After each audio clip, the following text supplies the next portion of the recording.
صدر صرف اس پارٹی کی جو پارلیمانی پارٹی کی ڈائریکشن ہے، اگر کسی نے اس ڈائریکشن کے خلاف ووٹ دیا ہے اس کو رپورٹ وہ کرے گا ڈیکلریشن کی فارم میں پارٹی کا ہیڈ، یعنی اس کی جو رپورٹنگ ہے اس کا جو ڈیکلریشن ہے وہ پارٹی کا ہیڈ ہی کر سکتا ہے، لیکن وہ بیسڈ ہوگی کہ کیا پارلیمانی پارٹی کی ڈائریکشن کی خلاف ورزی ہوئی ہے، لیکن وہ بیسڈ پارلیمانی پارٹی کی ڈائریکشن پہ ہی ہوگا۔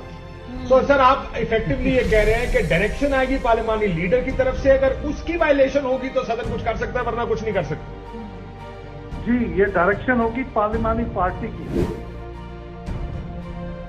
دوست محمد صاحب کی ججمنٹ تو اس کے اوپر میرا خیال ہے کہ کوئی زیادہ لیگل اس کا وزن نہیں ہے، جو افیکٹو ایشو ہے اس کو مد نظر رکھنا تھوڑا سا ضروری ہے۔ جی، قانون یہ کہتا ہے، آرٹیکل 63A یہ کہتا ہے کہ جب کسی پرائم منسٹر کا یا چیف منسٹر کا الیکشن ہوگا تو جو پارلیمنٹری پارٹی ہے، یعنی کہ وہ ممبران کسی پارٹی کے جو پارلیمنٹ میں موجود ہیں، کاف لیگ کے 10 ممبران یا پی ٹی آئی کے جتنے ممبران اس پارلیمنٹری پارٹی کے اندر اس پارلیمنٹ کے اندر موجود ہیں، جی، ان لوگوں کو وہ پارلیمنٹری پارٹی ایک ڈائریکشن پاس کرے گی کہ اپنی میجورٹی سے وہ ایک ڈائریکشن پاس کرے گی، آپس میں فیصلہ کر کے وہ ایک ڈائریکشن پاس کرے گی کہ ہم کس کے لیے ووٹ کرنا چاہتے ہیں، اور اگر کوئی شخص اس کے خلاف ووٹ کرے یا اس سے تجاوز کرے اس ڈائریکشن سے، تو پارٹی کا ہیڈ، پارلیمنٹری پارٹی کا ہیڈ نہیں، پارٹی کا ہیڈ جو کہ اس کیس میں چودھری شجاعت صاحب ہیں، وہ یہ ڈیکلریشن دے سکتے ہیں کہ انہوں نے ہمارے خلاف، ہماری ڈائریکشن کے خلاف ووٹ کیا،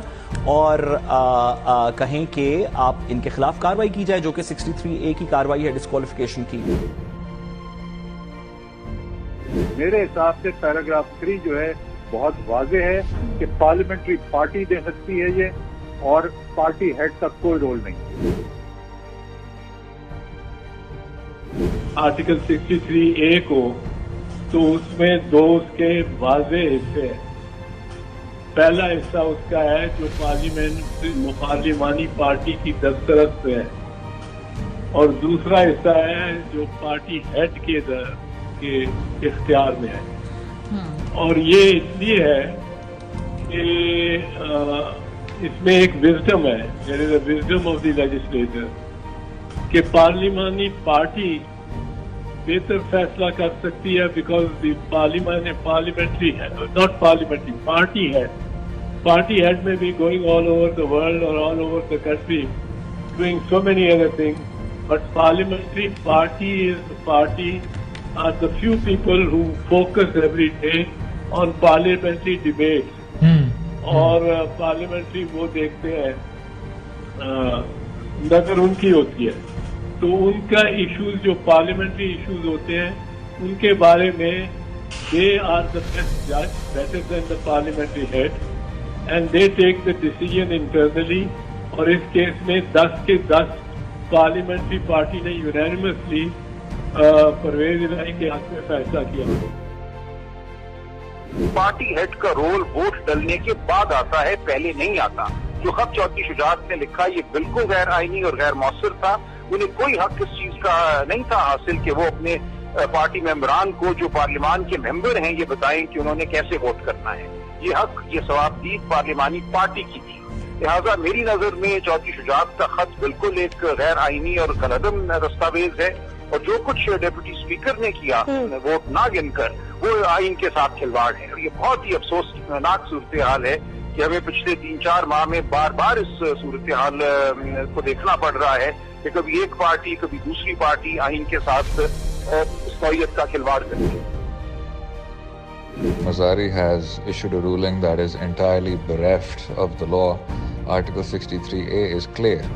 If a member of a parliamentary party is to vote, then it has to be according to the parliamentary party and not the party head.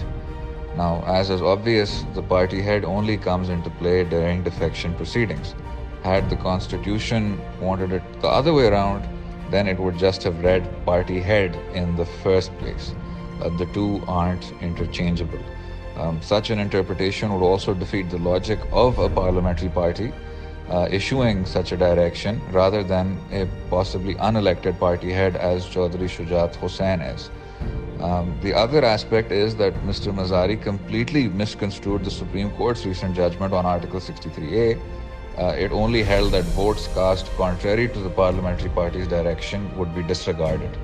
If anything, the party head in that judgment is surplus to requirements, nor does he have any powers to direct a vote contrary to such direction. Finally, the one very important aspect is that the Supreme Court has already held this to be a second round runoff election under Article 134. And that article is also quite clear. It is the previous candidates from the first round that have to carry over to the second. So Mr. Mazari has either acted on the wrong advice or he's acted maliciously. Either way, this is a ruling that has only exacerbated the existing crisis that we see at a time of complete economic meltdown.